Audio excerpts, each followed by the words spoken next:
And now we'll turn the mic on so people can hear me. Hi, I'm Ben. Welcome to my book corner. Welcome from the currently on fire UK.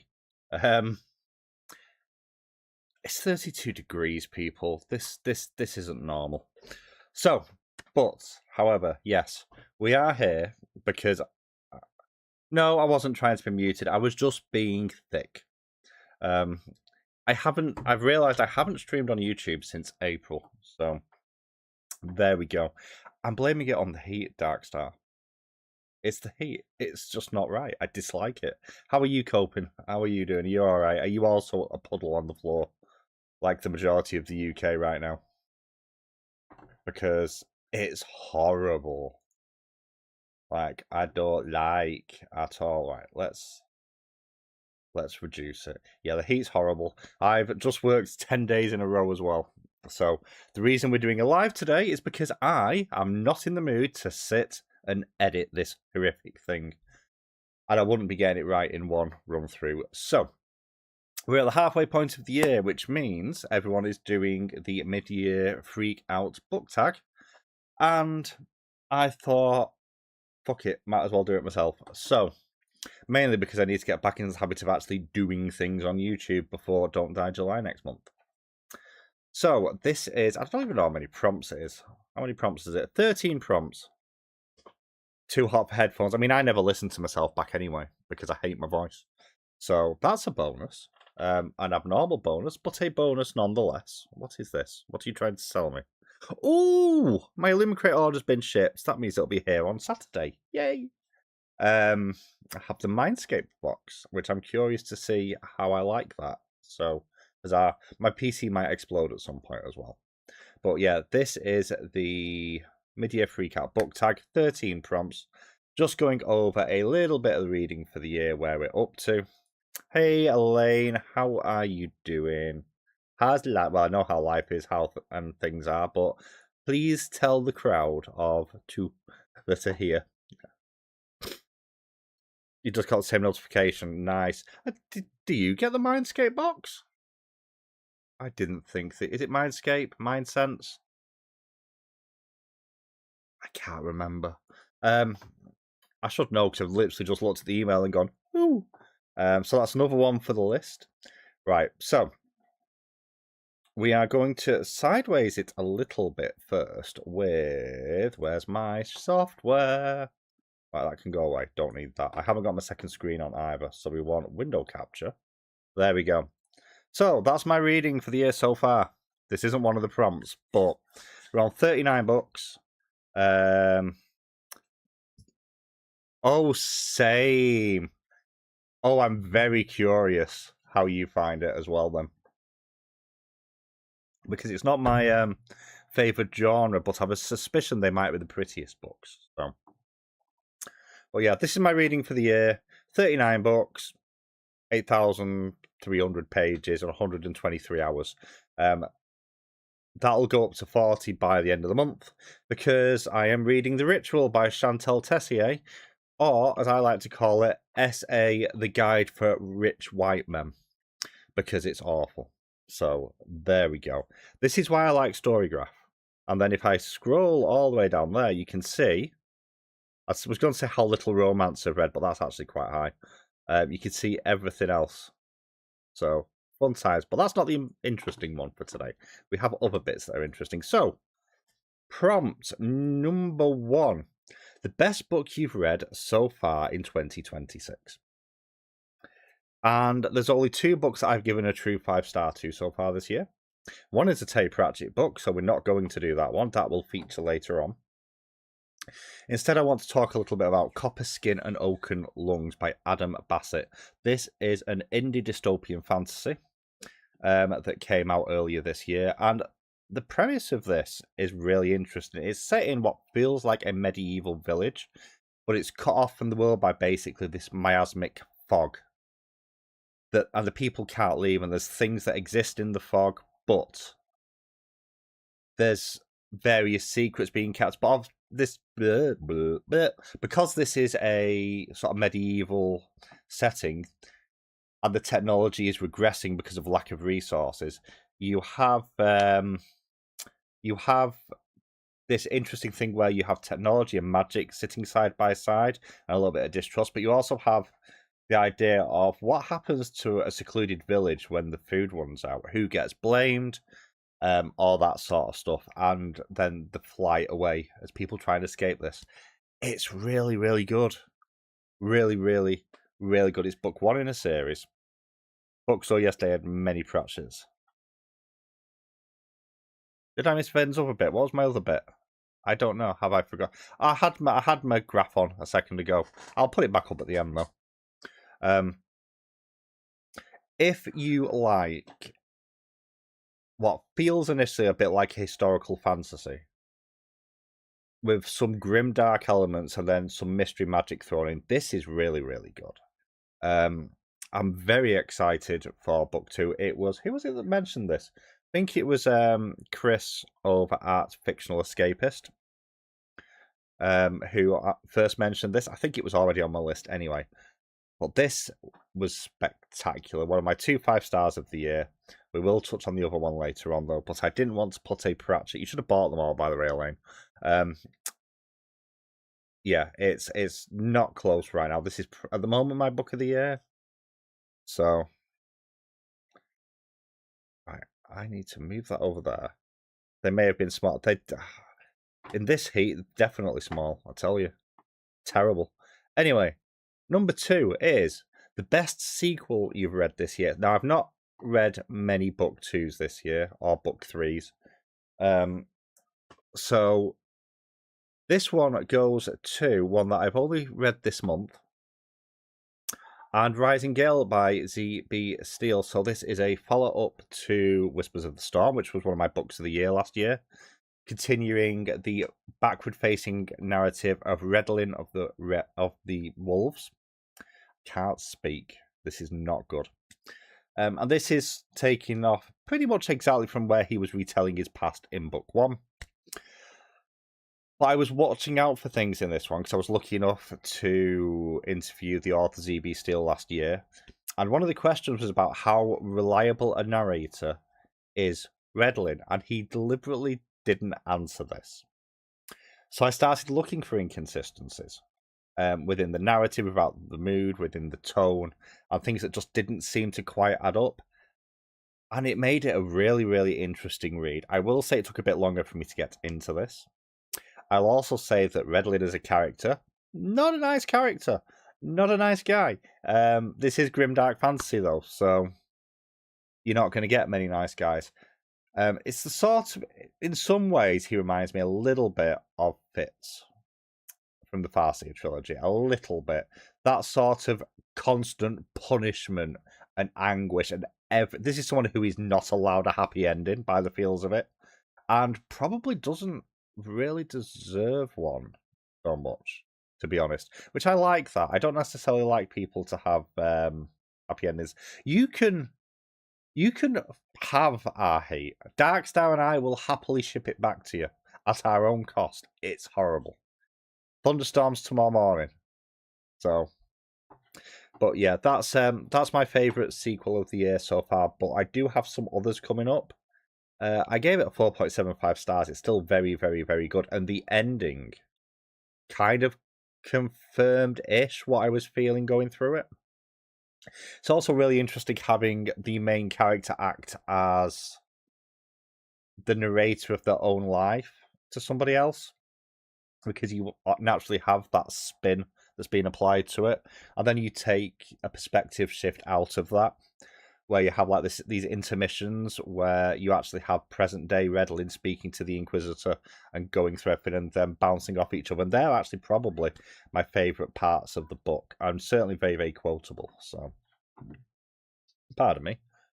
Number 3 is new release that you haven't read yet but want to.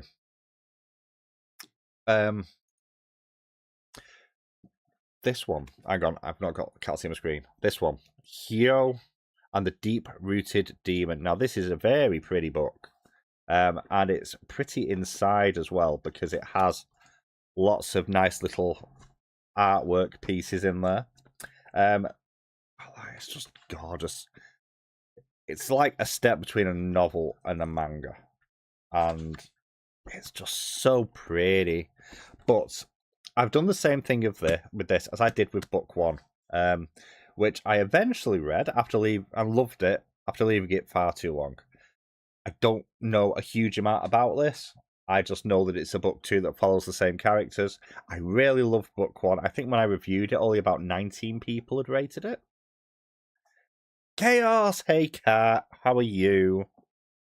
I just need to point out that the TikTok you sent me, yeah, he is the exception with that lack of heat. Yeah, it's a very pretty book, as is book one, which is up there somewhere, which I did do a review of. I think this falls under horror, actually, so maybe I can read it next month. We shall see. Other than that, I think I've been reasonably good for reading my new releases so far. So far being the key word. Number 4, most anticipated release for the second half of the year. Okay, I have 3. And hey, Aaron, how are you doing, buddy? How are you coping down in Birmingham? Because you've got it warmer than here, I believe. You managing to stay maybe not cool, but alive, I hope. So, top 3 release. Well, I'm giving you my top 3 releases for the year. It only asked for 1, but you're going to get 3, and one of them I have not looked up, which is a bit silly of me. So, first off, Cemetery Boys Espiritu, which I believe is out in September. I loved Cemetery Boys. It didn't land in my top 10 for the year simply because I have a rule where on my reads I'll only put an author in my top 10 once. And Aidan Thomas wrote the Sunbearer Trials, which I absolutely loved. And actually, if there's a series that should get a really pretty special edition, it's that one. But so good. The interaction between the main characters was really, really good. I love the emphasis, and Aidan Thomas has done this in a few of the books now, on using food to sort of explain cultures a little bit and sort of cement you within the culture of the story. Really, really like that. Presently turning into a lobster. I have barely been outside the last 2 weeks because I have worked 10 days in a row because my work hates me. So, hooray! But I'm off for 2 days now. So, that's fun. Well, I hope you're not turning to lobster, because that would not be good. Lobster bad. So that's out in September. I've got it pre-ordered, but I think mine's the paperback, not the hardback. But I'm really, really excited to be around those 2 characters again, because one thing Thomas does really, really well is character chemistry and dialogue. It just feels natural and snappy and pretty realistic as well. So excited for that. It is a YA, in case you can't tell from the artwork. Next one is another sequel. Yeah, for time off. Yeah. A Dirge for Cassius, Part 2 by Callum Lott. This is out on the, I want to say the 16th of next month. I thought it was this month. It's next month. And yeah, Dirge for Cassius was extremely good. I read that last year. I do need to message Callum, actually, about something. But this is a sci-fi space opera-esque story, but it follows a almost immortal in many regards maverick investigator who doesn't believe in things like rules and is also an incredibly broken person. If you've played Disco Elysium, or specifically, very, very similar sort of vibe to that game, but in space. Quite gruesome in places, very, very graphic. But it's so dark because of how broken the characters are, and you end up with these 2 main characters in book 1 at least, sort of integrating because of how broken they are and because of their own grief and trauma. And there's one moment in the book that nearly turned this into an immediate 5-star for me. So, part 2, really excited for. Also, the cover art is phenomenal. I absolutely love the cover art for all Callum's books. I need to pick up. He's got a Western space one. I can't think what it's called off the top of my head. Arcoma, which I need to pick up the physical version of, and then I'm going to get the physical versions of these because I need them on my shelf. And the last one is video game related, kind of. Baldur's Gate 3 Astarion by T. Kingfisher. I have probably sent people lots of videos of Astarion from Baldur's Gate 3. Astarion is a vampire spawn and is a playable character in the game or a companion in the game as well. Very abused, very not a good person. You could put it like. And this is his backstory, I believe, written by T. Kingfisher, a phenomenal author. When I saw that Kingfisher was writing this, I pre-ordered this immediately. I think this is out in August. I can't remember off the top of my head. I don't know a huge amount past the fact it's covering some of Astarion's history. Whether it's before he was turned into a vampire spawn. The impression is that within Baldur's Gate. Hey, Julie, how are you doing? How's life? How's things? I'm melting like the rest of the UK. Lunch! What's for food? Tell us about the food. We like food. But how are you doing, Julie? Have you lost it yet? Lost what? My train of thought? My... like, anything? I've lost everything. I'm just still lost. I'm mildly delusional because of the heat. But yeah, I love Baldur's Gate. All of them. 1, 2, and 3. I played all of them. Still not finished it. Astarion is kind of the most recognisable character in many regards from the series. And Kingfisher is a phenomenal author. One of the authors that, regardless of what book they put out, I am very tempted to buy it. So I hope it's proper rice. I hope it's proper rice, Elaine. Otherwise we're going to fall out. Or is it couscous? Cat. Anyway. So they're my 3. I do have a few others on pre-order. Fabulous Bodies by Chuck Tingle, which I believe is out next month, which is perfect timing. That's one as well that I've got. The last book in Tara Matharu's Dragon Rider... It's not Dragon Riders. What's it called? Where? I don't even know where they are on my shelf. What's the series actually called?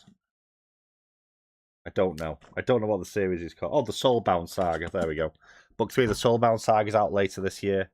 Have you dived in? Yes, I have. And I have a fan on. And yeah. Yeah, it's like 33 degrees. It's horrible. I was too tired to make lunch. I got protein drink, pretzels, and cinnamon sugar puffs. I had takeaway left. Not too hot here, maybe 28. You see, 28 sounds horrific to me anyway. It's 32-ish in the UK right now. Higher than that in some places like Birmingham. It's horrific when you don't have AC and your houses are built like ovens. So, yeah. Thunderstorms tomorrow. Keep telling myself this. You can have my summer. I hate the sun. As you can tell by looking at me. This hasn't been near the sun at any point this year. It's reflective at this point. I look like a walking milk bottle. Anyway, this is one that Elaine's been waiting for. Because the next prompt is, what is your biggest disappointment of the year? Now, I read The Alchemist last year, so we can't have that in here, even though I think it should be a biggest disappointment for every year. But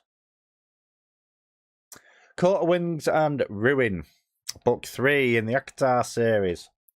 And if I'd have read this, if this was Book 2, this wouldn't be on the list as the most disappointed. But Book 2 got my hopes up. Akamath was pretty good overall. This was shit. It did nothing. It had nothing. I could... You don't own a fan? Aaron! That's terrible. Oh no, sod that for all that. Then again, all it's doing is blowing warm air around, so it's not making a huge amount of difference. Yeah, just... This is a case of a book that actually has a lot of potential and manages to land Nothing. This is meant to be earth-shattering events, yet nothing feels like it has weight or consequence or appeared off there. And now it's reappeared again. Thank you for doing that. It's just bad.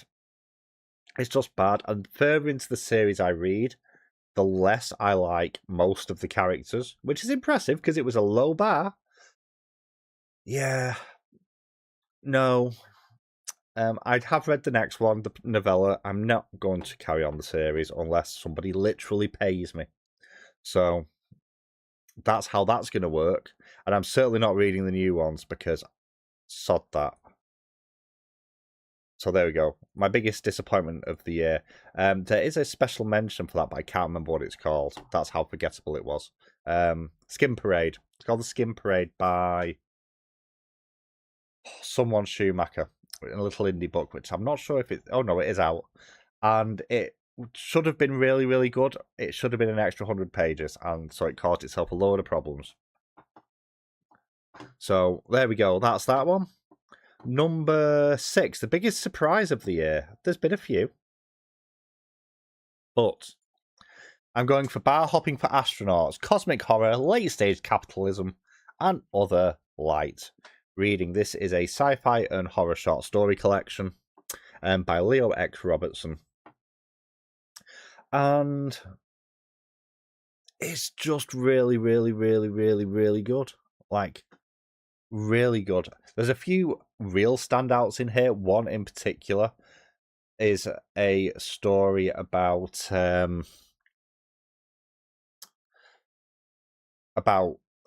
the pressure on content creators and streamers, especially when you're so... if you're a really, really popular one, and how that could potentially take over your life if you were to fast forward it into a semi-cyberpunk sort of era. You know, for example, you have your watchers, your viewers deciding on body modifications for you, or taking control of your cybernetics that you have implanted, stuff like that, and how horrifically wrong that can and will go. But there was loads of really, really good stories in here. I think this deserves a lot more attention than it has got. I did get this as an arc through Book Sirens, worth mentioning that here, so I did get it off there. I think I read it in January or February, one or the other. So I started. Well, if you've got to finish it, you've got to read the new ones that are coming out, Elaine. You know, you can't half-arse it. If that's your logic, you need to read the new ones. Number 7, favorite new author, debut or new to you. So this is a new to me author. It's not a debut, and they're called Sherry Singling, and they have done a few books before this, but they're all set within, or seem to be set within their own universe called the Owl Farm. Pardon me. Blessed is the Rock was book 1 in a new trilogy. Book 2, I need to put a review on Goodreads for, actually, because that's due out at the start of July. These are sci-fi-esque horror. They feel a bit Matrix-like in places, set in the UK. Just so you know, I would mess with you constantly if you did that. If I did what? I don't know what you mean. The writing is really, really strong. I love the setting. This is a post something has happened world. Specifically, it's set somewhere around Birmingham, book 1. So, but you don't know that at the beginning. That becomes clear later on, and something has happened involving technology. My personal theory is that they are within some form of failing computer simulation, but it's not totally true. You have the rise of a faith to replace the governments of the world that had existed before whatever it was that happened. You have the fallout from these events. Really, really good mystery. I think book 1 is stronger than book 2, but that is not particularly unusual. I believe it is going to be... I mean, it's asking for summer. I think it's going to be a trilogy, and it does kick off from another series as well, which I do need to read. So, but book 2 is pretty good as well. They go to France in that one, and the French do things very differently. There's a surprise. But yeah, really, really enjoying them. So I can't wait for number 3 to come out. I do need to write that. I do need to do my review for like the next couple of days, actually. That again, they came through Book Sirens as well, just on a side point. So, number 8, newest fictional crush. Don't have one. I've said this before. I don't really get book crushes, really. And if I was to go through my reading for the year, there's not really many books that would create that sort of feeling, if I'm completely honest. Why are you thinking so slowly? Brett Schumacher was the name. There's not really any.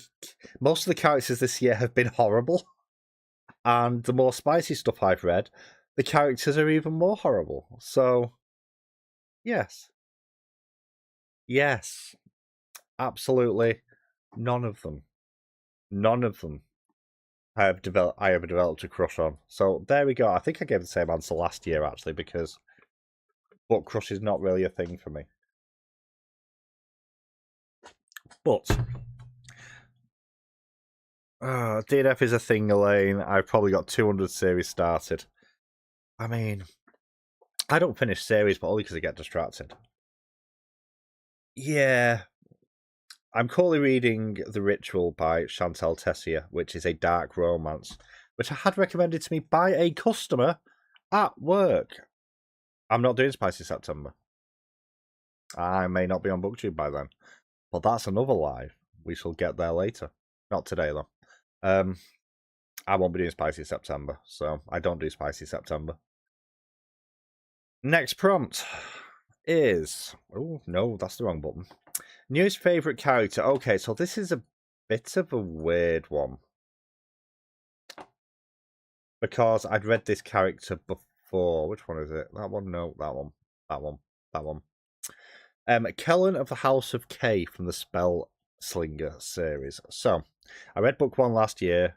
I've read the other 5, or listened to the other 5 this year. And because you spend so much time with the main character of Kellen, who I think is only 16 at the start of the books, and it takes place just over 2 years, 2.5 years, you get this really, really good character development. Now, he is a bit of an asshole. And in the first couple of books, he's a bit of a wet fish. A little bit useless, a little bit whiny, but that kind of makes sense for the child of an entitled kind of royal house within where they come from. Why do customers give them book reps? I was just talking to a customer. I was also recommended the book, I should add, by a member of staff that I work with. Not this book, The Ritual. And I got to about 20% and went in and went, so I started that book. And she was dead excited, like, how are you finding it? It's like, what the fuck is wrong with you? Like, this book is, there's a lot wrong with this book. I've not found anything right with it yet. I'm at 50% and it's a lot. I could just watch videos on certain sites for a similar sort of experience, I suspect, if I was into this sort of thing, which I'm really not. But anyway, back to Charmcaster. You see the build-up of this character as he changes from this pretty entitled, very smart, but pretty entitled, world naive, kind of cocky and arrogant in some ways, young man, and has the edges knocked off as everybody keeps trying to kill him. And he doesn't become a better person. He actually becomes, in many ways, a worse person who will still do the right thing. Really, really interesting. There is another couple of characters as well I'm going to mention. But I'm going to mention that in the next book, which we're going to touch on for the next prompt. So they're messy and figure you are too. No, there is a distinct difference. They like the dark romance, which is beyond what I read. And what I'm reading now, I saw a review of it going, this isn't a pitch black romance. I'm stood there going, what the hell is it then? So, yeah. I am shooketh by The Ritual. We shall leave it as that. Prompt number 10, a book that made me cry. Now, it didn't make me cry, but I found it very, very touching, and that is Straight Boy by J. Bell. So you have two characters in this one. Well, you have multiple characters, but your main two are Andrew Evans, who is our POV character, and Carter King. They've both moved into this new area. I think it's in Boston, if I remember correctly, or Chicago. Chicago. Just ask for that. Shush, cat. And their relationship is really, really interesting to read about. There's obviously romantic subtext there. I've not watched Lion King yet. I am waiting till Jenny moves into her new flat. Once she's got the go ahead for that. That is the agreement with that now. I'm going to go around, we're gonna watch that as her housewarming party. We're just going to watch Lion King. So huzzah. But yeah, so Andrew is openly gay, moved to a new area, finds a fit boy on their road, really, really likes him, and the banter between them is a bit unclear whether this other boy, Carter King, is gay or not, and interested. And it's interesting looking at the interplay between really, really close male friends and where those boundaries sort of sometimes fall and how difficult certain communications can be. But then as you go into the backstory of Carter as well, and goes sort of back home to visit friends, you start to get more and more about his history, and it's actually pretty heartbreaking. But the thing that I really like is at the end of the book, it has like an epilogue. And the epilogue jumps forward 10 years, and it hit really, really hard because it does that thing where everyone's moved on. Like these really, really close friends, the ride or die, you'll be friends forever, you'll always be best buds. They've all kind of just drifted apart, like what happens in real life. And they still talk to each other, they're still friends when they see each other. But life takes over, and life pulls people apart with the eddies and the orbits that people go through. And it's quite a melancholy ending because it got me thinking about all the people that I used to be really close to and don't really speak to anymore, or don't answer text messages and stuff like that. So, yeah, it was food for thought. Let's put it that way. So, I mean, I will happily watch Deadpool 3 as well. That I think is fair. 3 more prompts. Book that made you happy. Pratchett.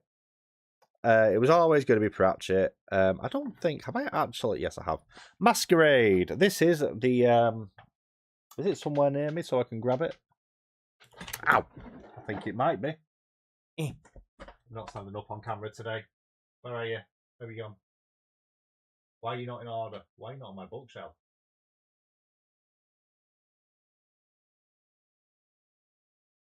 There you are. I need to put my books in order in my Pratchett shelf. So, Masquerade. I have had this book for... Oh, God. 1996-ish. I got this.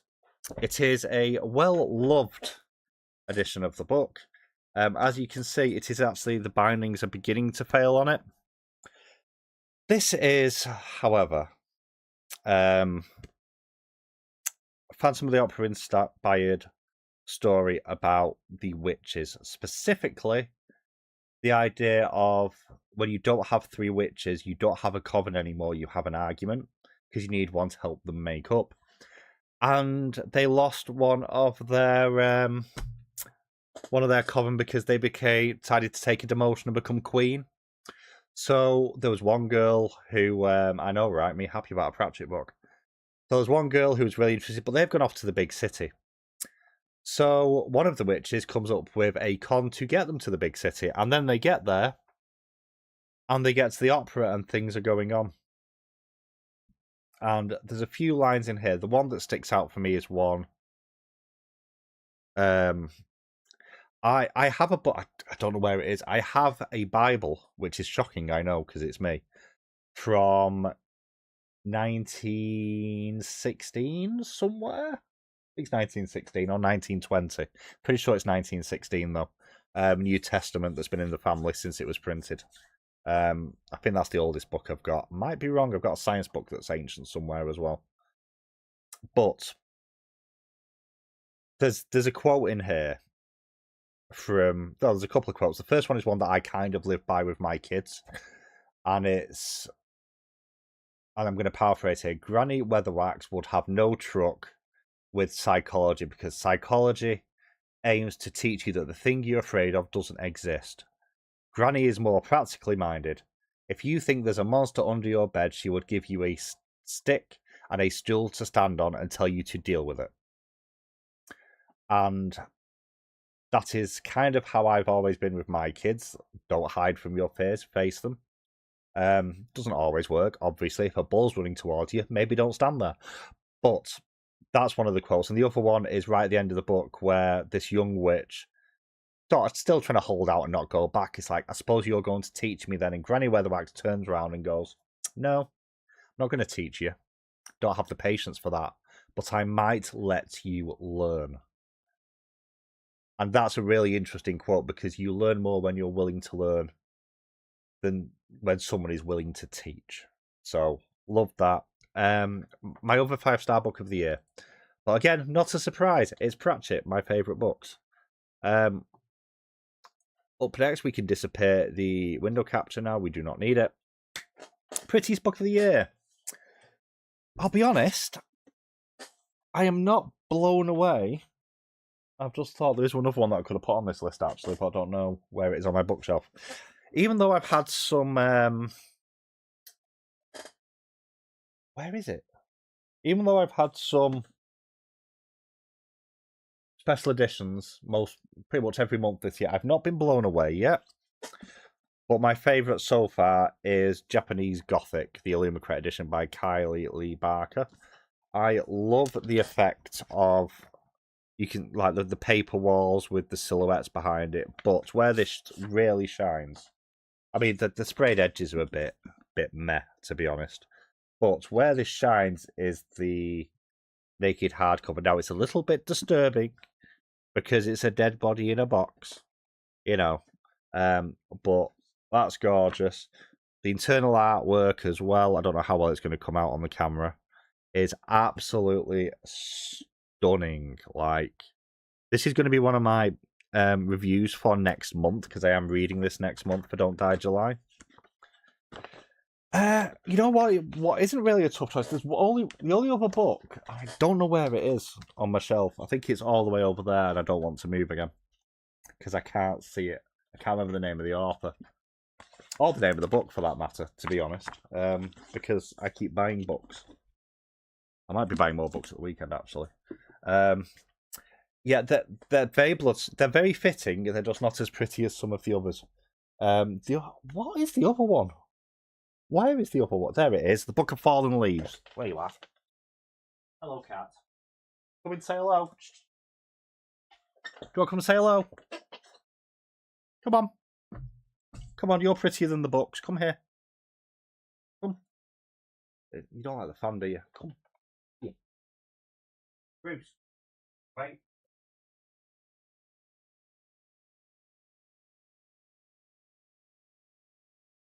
Sorry, he's misbehaving. He doesn't want to come onto camera, but he doesn't have a choice. So, there we go. You're going to get straight down, aren't you? Yeah, there we go. He's not enjoying the heat either. Like, no, I want to get down. Let me go. Oh, you're going to sit there. And you're going to put your tail in my face. Okay. What are we doing? There we go. Good boy. Yeah, the other one is The Book of Fallen Leaves by A.S. Tamaki, which I believe may be a debut. I just love the cover of this. The special editions of this are very pretty as well. This is a rare occasion when I paid nearly full price for a hardback. Because I don't normally. Yeah, he to be fair, actually, he quite likes the heat. He's out most of the day, but you're sitting like that, are you? Well, that's just wonderful. That's my leg you've just stuck your pins into. Okay. So they're my two prettiest books. I have got the Mindscape book, whatever it's called, coming from Illumicrate soon. I expect that to be very pretty because I believe it's dark academia / thriller / mystery. And if any sort of genre lends itself to pretty book covers, it's probably that. Hello. Yes, you're a good boy. Yeah, he's a Maine Coon cross. So he's long haired, which actually apparently it helps keep him cool, doesn't it? Yeah, good boy. It's like, feed me, Dad. Right, and do we have one more? I'm sure there's one more. 13. What books do you need to read by the end of the year? And I don't really have much of a TBR. I'm just reading as and when I feel like reading stuff at the moment because my booktube is diminished at this point and is likely to remain so after July again anyway. If it is to continue, that is. The ones I've mentioned, Dirge for Cassius, I want to read this year. Fabulous Bodies by Chuck Tingle, Astarion, Cemetery Boys, Espiritu. They're all ones I'm definitely going to be reading this year.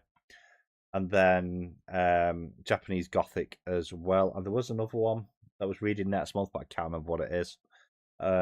They do all love good Sunbeam no matter the temperature. Unless Freddie's recently shredded something and her son has to clear it by lying on it forever. I was blessed. No, he sits at the bottom of the jungle, garden. Just passed out underneath the bench, don't you? Yeah. Yeah, you do. You just want me to feed you, don't you? Yeah. So they're the ones I kind of want to read as a priority this year. Other than that, though, I don't really have a TBR in place this year for the first time. Normally, I've got it planned out more or less by now, and I haven't this time. So there we go. But what is before we wander off, what are people reading themselves at the moment? And are there any books coming out that people are looking forward to and are excited for before we wrap up today? Meow. Yeah. There we go. He goes, no. I've not got your snacks over here. They're not over here. They're over there. I'll give you treats in a minute. The only reason he's not getting down is because the fan's on and the fan scares him, doesn't it? If I turn that way, I can't turn that way. You gonna jump down? Oh, you comfy. You're comfy, aren't you? He's not going anywhere. Right. That's it from me anyway. For the other worlds than these coming out this autumn. Oh, you're reading Count of Monte Cristo. So I was speaking to Elaine about that actually. That's a chunky book. It's one I've never read, unsurprisingly, because classic. But yeah, that's interesting. I'm excited for the other world than these. So tell me about that book, Darkstar, because I don't know about this. I'm not on Discord anymore, so if you mentioned it there, I won't see it. So I'm reading Waifs and Strays with a crazy cat lady in a magic community. All the cats are sassy. I mean, all cats are sassy. That's the law. They've got to be, haven't you? Yeah. Mothman Prophecy. I'm excited. I look forward to hearing about that actually, because I know nothing about Mothman other than I like Mothman because I like the imagery that's built in there. I used a giant Mothman in D&D as a boss monster. I built it myself. It was great. I joined a Dune buddy read. I've still not read that book. It is directly behind my head right now on screen. Christo on hold, still can't find a copy under £20.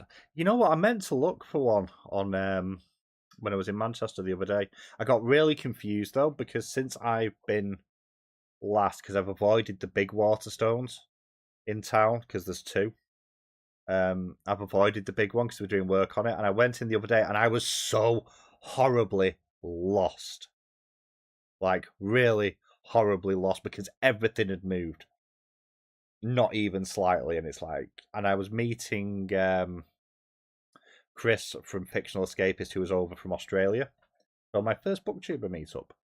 And we were also meant to meet Luke from Narrative on Tap, but he wasn't very well, bless him, as well. So after we had a drink and some food, we went wandering around the bookshops in Manchester and ended up buying books because, of course, I did. So I meant to look for Monte Cristo while I was there. So World Cup is getting in the way of my reading in my life.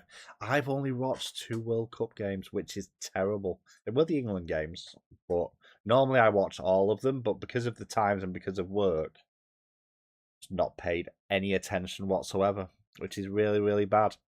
I love the fact that the hydration breaks are getting absolutely pilloried over here. They refuse to show any of the adverts and just spend the 5 minutes slagging off the hydration breaks.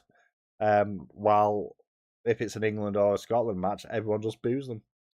So that's fun. It's a quick read, but 1,000+ pages. 1,000 pages can't be a quick read. I don't even know what the biggest book I've read this year is. It may well be A Course of Disappointment and Sadness, or whatever it's called. I am, however, going to be reading another mass later this year. Because I am going to go back to the Throne of Glass series. Yeah, it's been very unpopular over here. Because obviously we don't do that in the UK. You just, even in this heat, we wouldn't do that in the UK. UEFA has said they won't do it for the Euros. So, huzzah, just sit down. You want to sit down, so sit down. But, yeah. Well, that's it from me. I'm going to go and melt now and possibly dye my hair because I keep saying I'm going to do it and I've still not done it yet. But thank you for joining me. This is the first live on the channel since April. That's a long time. So there will be there's reading sprints planned in for next month. There's a Choose Your Own Adventure live planned in for next month as well. They're both visible at the moment. There is going to be another live coming up where I talk about a number of things, including the channel and work and life and various other things. A chatty one. What colour this time? I don't know. It may just end up getting blonded this time, although I do have incredibly violent red. So, there we go. But, yeah, that's the plans for lives coming up. Like I said, there's going to be a live discussion on the channel at some point. Depending on what mood I'm in, it might be this weekend. It depends if people continue to irritate me. So, try not to melt everyone, would I? Yeah, this Choose Your Own Adventure is one of the classics. It's The Abominable Snowman by, is it R.L. Montgomery? I think it is. It's someone Montgomery. I don't know where. Again, it's by R.A. Montgomery. There we go. One of the classic ones. This will not take very long, I don't think, because it's big typeface. Oh, that's a bit problematic. Oh no, I just looked at some of the artwork. That's fine. We don't need to show that. But yeah, that's it from me. I hope you all stay safe. You're going to get a sweater. I'm going to go and take my shirt off because nobody needs to see it online because it's so warm. So chaotic and timely, oh yes. But thank you for joining me. You're all absolutely amazing. I hope you have a great rest of your week and upcoming weekend. Stay safe, stay hydrated, especially if you're dealing with stupid heat right now. And in Elaine's case, because she's the only one who isn't, stay warm. Thank you for joining me. I'll see you all soon.